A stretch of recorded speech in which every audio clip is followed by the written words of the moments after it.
prominent tachometer and the large magnesium shift paddles. The hybrid powertrain has been substantially altered to mimic the conventional 10-speed automatic in the V8, 2, and it starts with the basic building blocks from the GS450H, an Atkinson cycle 3.5-liter V6 connected to the typical Toyota/Lexus hybrid system, with two electric motor/generators and a planetary gearset acting as a pseudo-CVT. The V6 was chosen instead of the 438 HP V8 hybrid hardware from the LS600H so that, unlike the LS, the hybridized LC would have a meaningful fuel economy benefit. The LC's hybrid system, however, has a 4-speed automatic transmission appended to the back of it. This allows for more electric assist at lower vehicle speeds, and it enables the system to operate with the engine off at higher speeds of up to 87 miles per hour. But here's how it gets 10 speeds. The original CVT-esque part of the equation jumps among 3 fixed ratios, which are then combined with the first 3 downstream gears from the conventional automatic to create ratios 1 through 9. 10th gear uses the final ratio from the automatic and is the only time the hybrid bits operate as a CVT. Combined power output is 354 horsepower, an increase of 16 compared with the GS450H, although 9 horsepower of that comes from revisions to the V6. For a deeper look at the hybrid system, head here. View 107 photos. Oral fixation. In addition to the steering, Lexus nailed the booming V8 sound. Powered by the same 5.0-liter V8 that's in the GSF and the RCF, the LC500S is up a few horsepower, to 471. With the help of a tube running between the intake manifold and the firewall plus flaps in the exhaust but no electronically produced noise, the cabin is positively filled with nigh-on-perfect V8 frequencies. The sound swells appropriately with engine speed but isn't overbearingly loud. The march toward turbocharging has made achieving memorable sound more difficult, which makes the LC500's naturally aspirated roar even more of a standout. Playing this V8 opus is a rapid-fire new Eisen 10-speed automatic.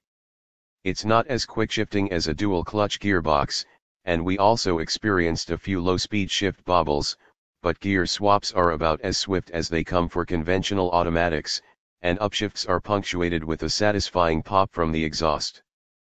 Paddle-requested downshifts, too, are exceptionally swift. Unfortunately, sound is where the hybrid loses the plot line. Unlike the V8, it does employ electronic enhancement, and its artificial moaning is further amplified in Sport S and mode. It's also down 117 horsepower compared with the V8.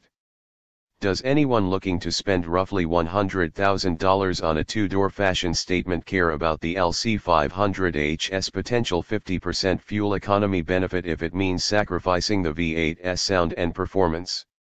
Lexus claims that the transmission arrangement makes the hybrid only a few tenths of a second slower to 60 miles per hour, but at higher speeds, the performance gap felt considerably wider. Plus, the hybrid pseudo 10-speed slurs its shifts, which aren't nearly as satisfying as those of the V8's automatic. An EV-only range, as is typical for Toyota and Lexus hybrids, is still minuscule, with the slightest prod of the throttle often causing the engine to fire up. View 107 photos. So where does the LC fit in? There's not that much dimensional variety in the luxury coupe world. After all, the wheelbase in the Mercedes-Benz S-Class coupe is just 4.1 inches longer than that of the 2 sizes smaller C-Class coupe.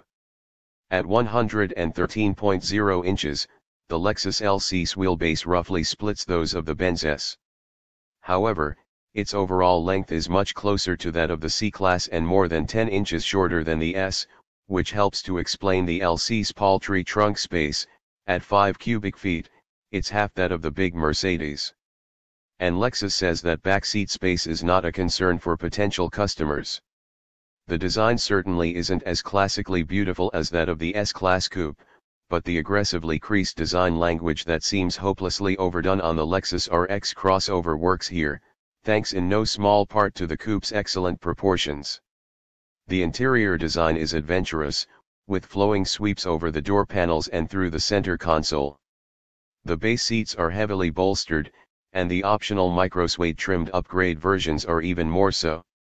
But we wonder if both seats might fit a little too tightly for luxury coupe clientele, and they have surprisingly few adjustments, no bolster or thigh control adjustment and only two-way lumbar. The LC is a more dynamic Grand Touring alternative to the S-Class or 6 Series coupes, but it's not nearly as dynamically fabulous as a Porsche 911 and it's roughly 1,000 pounds heavier. Lexus says it expects to sell roughly 4,800 LC cars annually in the US, of which only 20% will be the hybrid, once the car reaches dealers next spring. That estimate may be high, which is good, because then the LCS you'll see at your local Cars and Coffee almost certainly will pack the V8.